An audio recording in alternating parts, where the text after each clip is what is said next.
partir do versículo 13. Minha tradução é um pouco diferente, provavelmente, da maioria dos irmãos, então vou ler só o primeiro versículo, os irmãos podem se assentar, tá?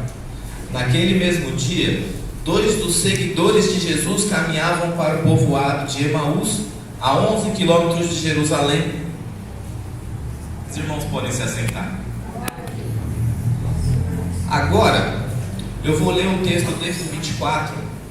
Uma coisa que eu aprendi, inclusive, foi com o pastor Aires, que texto sem contexto gera pretexto. Então, para os irmãos entenderem, eu vou começar lá no 24, no 1. E no primeiro dia da semana, bem cedo, as mulheres foram ao túmulo, levando as especiarias que haviam preparado, e viram que a pedra tinha sido afastada da entrada. Quando entraram no túmulo, não encontraram o corpo do Senhor Jesus. Enquanto estava ali, perplexas, 2 homens apareceram vestidos com mantos resplandecentes. As mulheres ficaram amedrontadas e se curvaram com o rosto em terra. Então os homens perguntaram: por que vocês procuram entre mortos aquele que vive? Ele não está aqui, ressuscitou. Lembre-se do que eles lhe disse na Galileia: é necessário que o Filho do Homem seja traído e entregue nas mãos dos pecadores, seja crucificado e ressuscite no terceiro dia. Então lembram-se dessas palavras de Jesus e, voltando do túmulo, foram contar aos 11 discípulos e a todos os outros que haviam acontecido. Maria Madalena, Joana e Maria, mãe de Tiago, e as outras mulheres que acompanhavam relataram tudo aos apóstolos. Para eles, porém, a história pareceu absurda e não acreditaram nelas. Mas Pedro se levantou e correu até o túmulo. Abaixando-se, olhou atentamente para dentro e viu os panos de linho vazios. Então voltou para casa, admirado com o que havia acontecido. Naquele mesmo dia, 2 dos seguidores de Jesus caminhavam para o povoado de Emaús, a 11 quilômetros de Jerusalém. No caminho falavam a respeito de tudo o que havia acontecido. Enquanto conversavam e discutiam, o próprio Jesus se aproximou e começava a andar com eles. Os olhos dele, porém, estavam como impedidos de reconhecê-lo. Amém?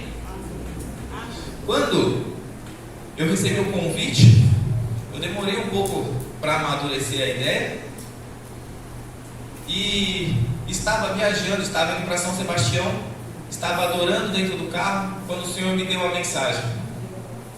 E aí eu perguntei para Deus: Deus, mas o que o Senhor quer com isso? O que o Senhor quer com essa mensagem? O que o Senhor quer com a igreja? E aí, quando eu comecei a vasculhar no texto, o primeiro tema que chama a atenção é essa parte do versículo, quando a palavra diz que Jesus se aproximou e, andando com eles, eles não reconheceram que era Jesus. Quantas vezes nós andamos com Cristo e não sabemos que é Cristo que está do lado? Quantas vezes nós oramos e falamos para Deus: Deus, responde. E Deus responde, nós não damos atenção. Diaconisa Ângela estava orando e, no meio da oração, ela falou: Senhor, tira os burburinhos do nosso ouvido, tira os ruídos, que é para que a gente ouça a sua voz. E assim diz o versículo: e os olhos deles, porém, estavam como impedidos de reconhecê-lo. Jesus lhes perguntou: sobre o que vocês tanto debatem enquanto caminham? Eles pararam com o rosto entristecido. Você quer viver a promessa, mas você não acredita na promessa. Deus fala, e quando você vai embora você se entristece. Por quê? Porque Deus não está mais do seu lado? Ou será que é você que não vê? Então um deles, chamado Cleopas, respondeu: você deve ser a única pessoa em Jerusalém que não sabe as coisas que aconteceram lá nos últimos dias. Que coisas? Perguntou Jesus. As coisas que aconteceram com Jesus de Nazaré, respondeu eles. Ele era um profeta de palavras e ações poderosas aos olhos de Deus e de todo o povo, mas os principais sacerdotes e todos os líderes religiosos o entregaram para que ele fosse condenado à morte e o crucificaram. Tinham esperança de que ele fosse o que resgataria Israel, e tudo aconteceu há 3 dias. Algumas mulheres do nosso grupo foram até o seu túmulo, hoje bem cedo, e voltaram contando uma história surpreendente. Disseram que o corpo havia sumido e que viam anjos que lhe disseram que Jesus estava vivo. Alguns homens do nosso grupo correram até lá para ver, e de fato tudo estava como as mulheres disseram, e não viram. Então Jesus lhe disse: como vocês são tolos. Em alguma tradução vai estar escrito como vocês são nércios. Nércios seriam como vocês não têm o conhecimento. Lá em Josué, a palavra nos diz: o meu povo perece por falta de conhecimento. Uma coisa que eu aprendi já faz algum tempo é que quando nós estamos na igreja e nós precisamos que um profeta venha falar até nós, sendo que não foi Deus que mandou, às vezes Deus manda, às vezes Deus pega e fala assim: vai lá na missionária Angélica e fala isso. É algo específico, mas às vezes oramos e em vez de buscarmos a resposta na palavra, esperamos que alguém venha em nossa direção e nos responda. Só que a resposta toda está aqui. É só viver isso daqui. Às vezes parece difícil, mas até o fim da mensagem vocês vão entender o quão fácil é isso. O Alan, quando chegou aqui, ele falou assim: eu estou morrendo de medo, imagina você. E eu estava morrendo de medo mesmo. Só que o hino que a Camila louvou me fez lembrar que o amor dele me atraiu e eu não quero mais fugir. E quando você não foge mais dele você recebe. Então Jesus disse assim: quanto custa entender o que os profetas registraram nas Escrituras? Não percebem que era necessário que o Cristo sofresse essas coisas antes de entrar em sua glória? Então Jesus os conduziu por todos os escritos de Moisés e o dos profetas. Tudo que está aqui. Jesus não deu novidade. Jesus falou tudo que estava aqui. E aí eu fico pensando: por onde será que Jesus começou? Será que Jesus começou lá em Gênesis 49, quando ele diz assim, quando Moisés escreve: o cetro não se apartará de Judá, nem o bastão e o comando dos seus descendentes, até que venha aquele a quem ele pertence, e a ele as nações obedecerão, e a ele amarrará o jumento em uma videira, e o seu jumentinho ao ramo do seleto, lavará o vinho em suas roupas, no sangue das uvas, e as suas vestimentas, seus olhos serão mais escuros que o vinho, seus dentes mais brancos do que o leite. Lá em Gênesis, ou será que Jesus conduziu eles por Zacarias 9, que diz assim: exulta de alegria, filha de Sião, rejúbila, filha de Jerusalém. Vem a ti o teu rei, ele é justo e vitorioso, humilde, está montado num jumento, filho de jumentinha. Ou fico pensando se Jesus foi no profeta Miqueias: portanto, os entregará até o tempo em que aqui está de parto dará a luz. Então o resto de seus irmãos voltará com os filhos de Israel, e ele permanecerá e apacentará o povo na força do Senhor, na excelência do nome do Senhor. Se Deus, seu Deus, e eles permanecerão, porque agora será ele engrandecido até os confins da terra. Ou será que ele lembrou logo de João 1? E este é aquele que vem após mim, que foi antes de mim, e do qual eu não sou digno de desatar as suas sandálias. Todos os profetas anunciaram ele. Sabe o que é interessante? O povo de Judá, os homens, eles eram instruídos desde pequeno na palavra. Eles não eram nécios, eles conheciam a palavra. Só que só conhecer a palavra não basta, basta viver a palavra. É aí que mora o segredo da coisa. Quando a gente vive a palavra, a revelação vem, e você para de andar em caminhos escuros. Luz para os seus pés ele será. O texto diz assim: aproximando-se de Emaús, o destino deles, Jesus fez como quem seguiria a viagem, mas eles insistiram: fique conosco esta noite. Sabe quando você vai começar a discernir se é Deus ou não é Deus te respondendo? Quando você se prostrar, quando você colocar a boquinha que fala demais no pó. Meu Deus, é. E aí você vai começar a orar, e Deus vai começar a te revelar. Depois de um certo tempo, Deus vai te revelar andando na rua. Mas antes disso, precisa fazer como Elias fez em 1 Reis 18. Elias, quando ele estava no Monte Carmelo, ele achava primeiro que ele estava sozinho. Não estava. Deus tinha outros profetas, mas naquele lugar era ele para trabalhar. E Deus deu revelação para ele. Ele convocou 850 profetas, 450 de Baal, 400 de Aserá. Naquele momento era 1 contra 850, só que era 1 na direção de Deus. E aí Elias, ele faz o que? Ele começa a reparar ao seu redor, vê o que tem de errado. E ele, quando ele olha para Israel, para ele ver o que tem de errado em Israel, ele pega o altar e ele reúne algumas pedras e começa a reconstruir o altar. Quando ele reconstrói o altar, ele organiza, ele seleciona 12 pedras, ele arruma o altar e ele coloca em cima do altar tudo que tinha do holocausto. Amém até aí? Feito isso, Elias, ele abre um rego, uma cova assim em volta do altar, profunda, com a palavra vai nos dizer, com a profundidade de plantação de 2 sementes. Quem conhece de plantação sabe que tem uma certa altura, senão abafa a semente. Ele constrói aquilo com 2 daquela altura, e naquele momento ele faz o que? Ele pede para o pessoal de Israel, fala: pessoal, faz o seguinte, pega água, joga água aqui. Agora, pega de novo, joga água aqui. Aquela água sobre o holocausto escorre e fica em volta. E aí pela terceira vez Elias pede: pegue a água e jogue a água lá. Sabe o que Elias estava pedindo naquele momento? Pega o que você tem de mais precioso. Israel fazia 3 anos que não chovia. Para quem trabalhava, para quem vivia de plantação, precisava de água para regar. 3 anos sem chuva, como é que eu rego minha plantação? E o profeta está lá desperdiçando a água. Jogou 3 vezes a água lá, aonde ninguém mais vai poder beber, porque pegou no sangue do holocausto, correu na pedra, caiu no chão. E aí sabe o que Elias faz? Elias fala para ele: joga água, porque pega o que você tem de mais precioso, aquilo que você acha que é o seu sustento, e coloca aos pés do altar. É uma matemática de padeiro. São 4 passos.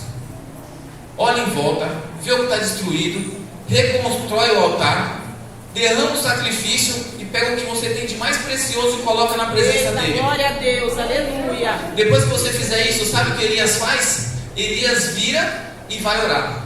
E aí ele diz assim: ó Senhor, Deus de Abraão, Deus de Isaac e Deus de Israel. Perceba uma coisa, Elias, lá em Êxodo, quando Moisés ele sobe o Horebe, Deus fala para ele assim: vai lá e diga que o eu sou, o Deus de Abraão, de Isaac e de Jacó. E aí Elias pega e muda, e ele fala: o Deus de Abraão, de Isaac e de Israel. Por que isso? Porque o Deus de Abraão é o Deus que promete, o Deus de Isaac é o Deus que cumpre a promessa. Mas e o Deus de Israel? É o Deus que faz mudança.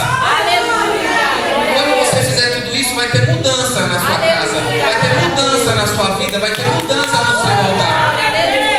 Só que antes da mudança vai ter que ter uma reconstrução de altar, não tem jeito. É verdade, Jesus. Imagine eles andando dias e dias, andando com os discípulos de Jesus, andando com Jesus. De repente Jesus chega do lado e aí, não sei quem é Jesus mais. Mas aquela etapa deles já era para ter virado, aquela chave já era para ter virado. Naquele momento era para eles lembrar e falar assim: não, a profecia já falou que ele ia ressuscitar, agora a minha obrigação é ir pregar. Glória a Deus, aleluia. Eu preciso ir anunciar que o que ele falou era verdade, porque o pessoal estava achando que era mentira, tanto que mandaram colocar guardas na porta da cova. E aí, quando Elias faz isso, Elias ele sobe um monte com Esaú, e ele vai fazer o que? Ele vai orar de novo. Depois que o holocausto é consumido, Elias sobe um monte e vai orar de novo. Ele ora uma vez e fala para Esaú: vai lá ver se tem milagre. Ele ora a segunda vez e vai lá ver se tem milagre. A terceira vez e vai lá ver se tem milagre. Você está achando que o seu milagre vai chegar daqui a pouco? Meu Deus, é. O altar está reconstruído? Está reformado? A boca está no pó? O que você tem de mais precioso está na mão do Senhor? Meu Deus, é, Jesus. Vai lá, eu oro a 5ª vez, vai lá ver se tem milagre. A 6ª vez, vai lá ver se tem milagre. Na 7ª vez, Esaú volta e fala: ó, Elias, eu vejo uma pequena nuvem lá no fundinho, mas ela é do tamanho da mão de um homem.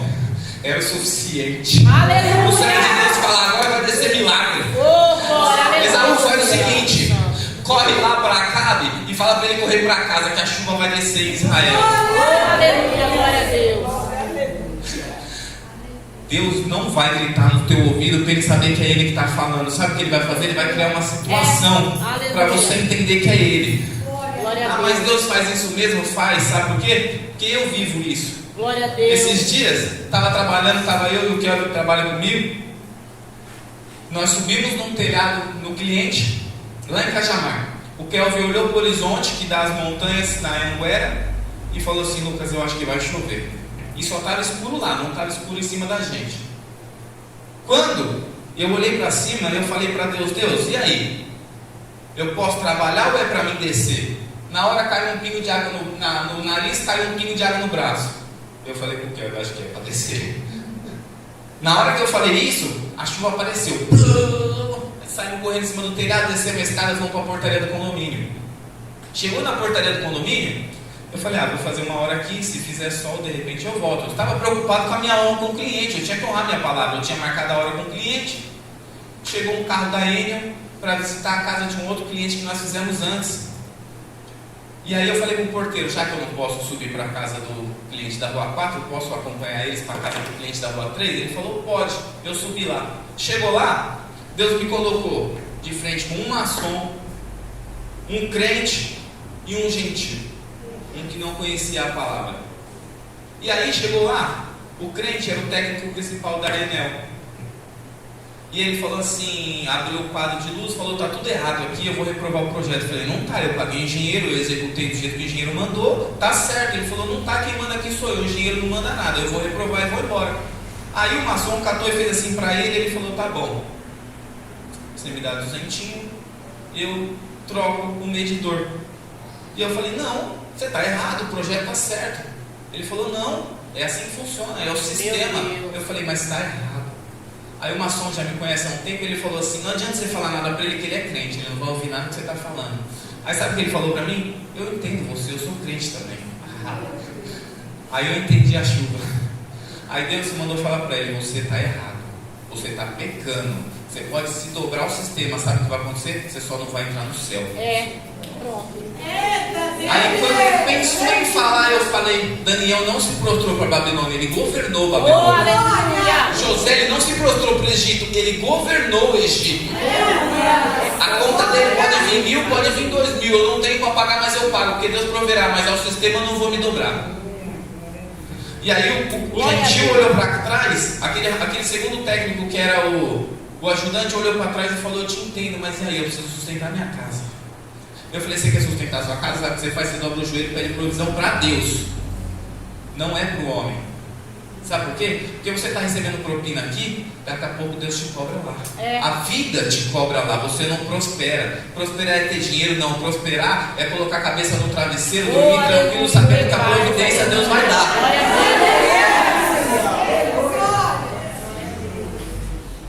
Aí, acabou toda a situação. Primeira história repercutiu. Chegou na loja da maçonaria da Lapa, chegou no outro maçom mestre que é meu tio, chegou em casa que meu tio contou com meu pai e chegou na congregação de Cajamar. O testemunho de Deus foi dado ou não foi dado? Glória a Deus. E eu trabalhei? Não. E aí, quando eu estava pegando a Anguera, o Kelvin olhou para mim e falou: tá vendo por que da chuva? Deus não queria que a gente trabalhasse, Deus queria que você pregasse para eles. Glória a Deus. Só que o meu ouvido carne, se Deus fala para mim: filho, desce lá que eu vou mandar um lá que tem que ser corrigido.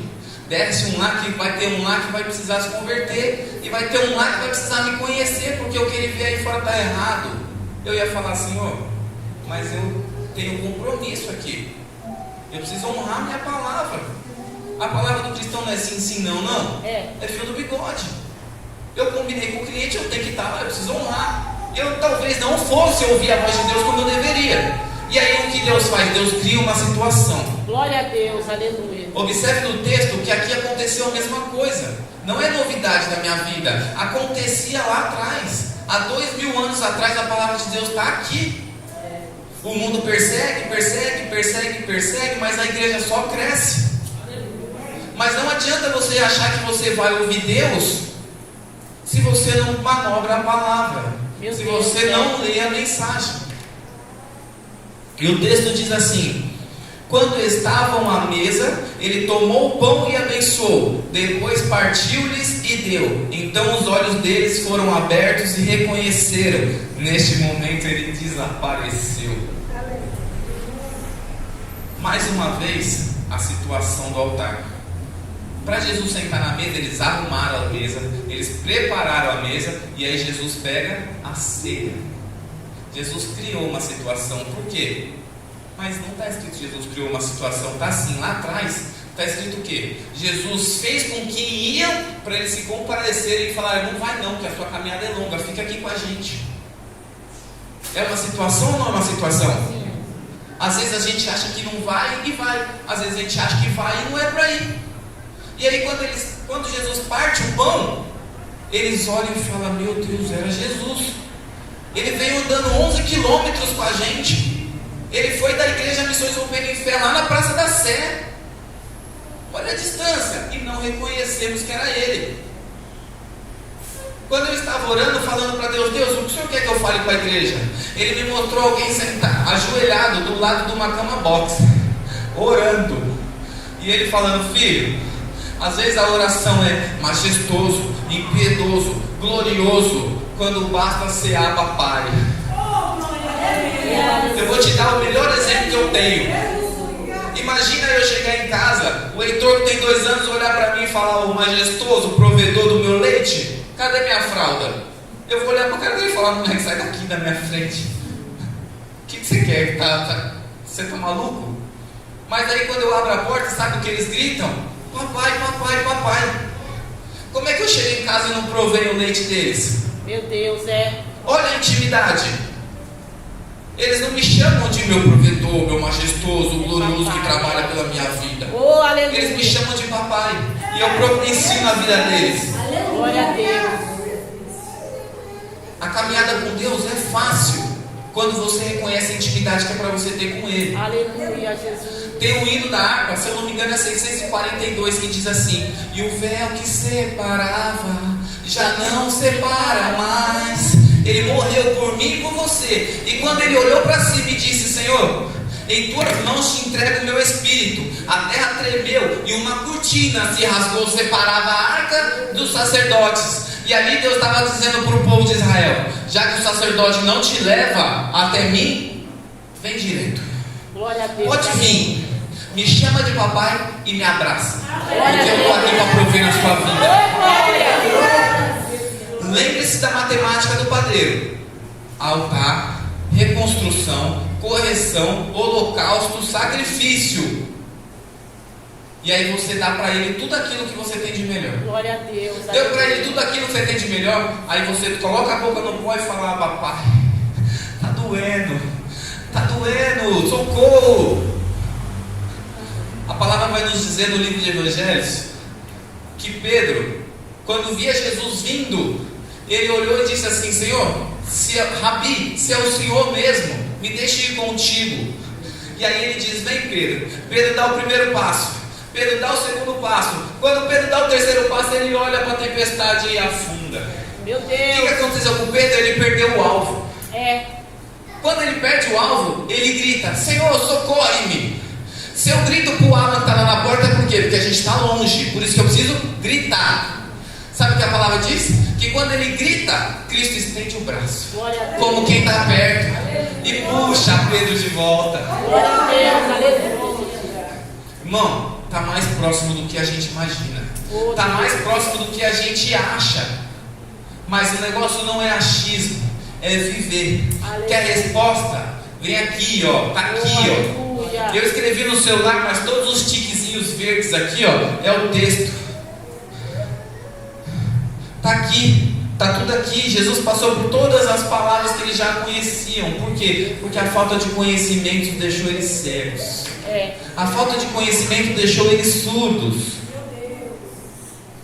Às vezes eu entro pelo corredor de casa e eles aparecem na janela. Por quê? Porque eles entenderam que a minha voz que estava no portão, eles já conheciam a minha voz. Oh, aleluia. Eles andaram com Cristo. Eles não eram dos 12, eles eram dos 70. Mas a palavra diz que eles eram discípulos. Eles andavam junto, eles andavam atrás. No mesmo lugar que a turma ia, eles iam junto. E eles não reconheciam a voz de Cristo. No mesmo livro do Evangelho diz que a ovelha reconhece a voz do seu pastor. Quando o pastor ele ia apacentar as ovelhas, ele construía um abrigo que na palavra chama de aprisco. Era um celeiro redondo de pedras, em cima tinha alguns matinhos que eram os predadores que entrassem por fora, dar de cara com aquele obstáculo e não entrar. E o pastor ficava onde? O pastor ele ficava na porta do aprisco. Por quê? Porque quando ele chamava, a ovelha reconhecia a sua voz e voltava para casa. Mas quando o predador vinha, ele dava de cara com quem? Com o pastor. Quando o inimigo ele vem na sua direção, ele não vai bater na sua porta, porque quem vai abrir é Cristo. Aleluia. Mas para isso, tem que tomar a mesma posição que Elias tomou. Elias era profeta ou não era profeta? Sim. Elias perguntou para Deus se ele podia fazer aquilo. Não, ele fez o que estava na palavra. Ele afrontou o sistema. O sistema quis impor o que não era para ser imposto. Elias olhou e falou: não, antes cumprir a lei de Deus do que cumprir a lei do homem. O que eu vou fazer? Eu vou cumprir a lei de Deus. Vocês querem me matar? Me matem. Mas eu vou fazer cumprir a lei de Deus. Glória a Deus. Aleluia. Reconstrução do altar, sacrifício, boca no pó e oração. Mas lembre-se, Elias orou 7 vezes. Não foi 2, não foi 3, foi 7. Às vezes a gente olha e fala: Senhor, mas e meu milagre? Orou quantas vezes? Quanto tempo você está em oração? Meu Deus, Você já mudou a sua oração? Você já fez como Ana fez? Em vez de pedir, você entregar? Foi a mesma coisa que Elias fez. Elias fez o que? Ele entregou o que Israel tinha de mais precioso na mão de Deus. Tudo aquilo que estava na mão de Baal e Aserá, Elias pegou e colocou na mão de Deus. E aí Deus faz conforme a vontade dele. glória a Deus. Não é conforme a nossa.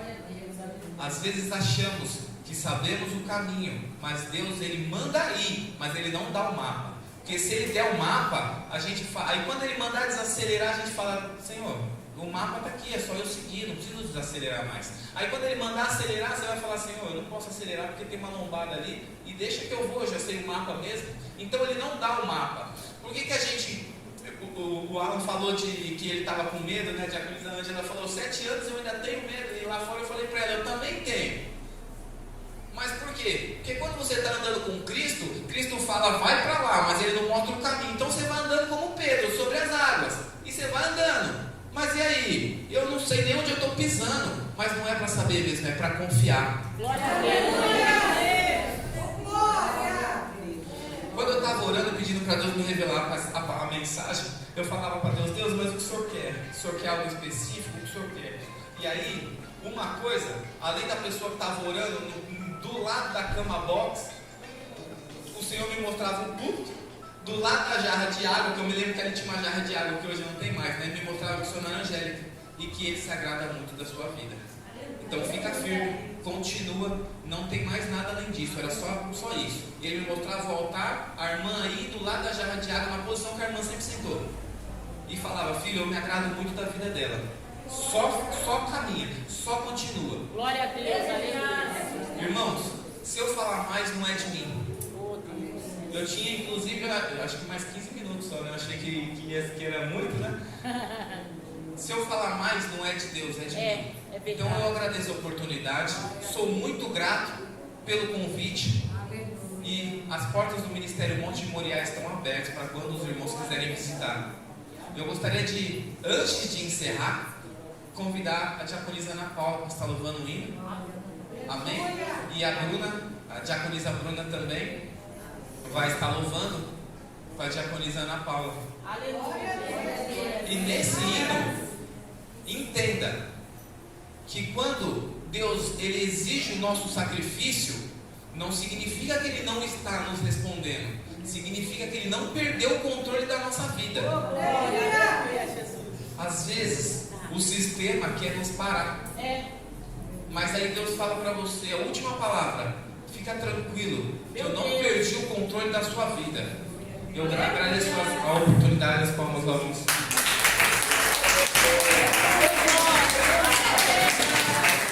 O Senhor, Ele está no controle da minha e da tua vida nesta manhã, né? Que nós venhamos nos prostrar diante de Deus, né? Se a gente se prostrar diante de Deus, nós vencemos qualquer obstáculo, amém? Oh, aleluia, tu não perdeu o controle, Jesus.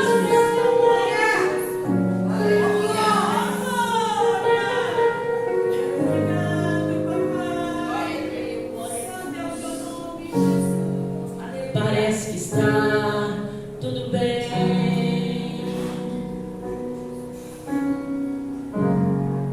Para todo mundo está tudo bem.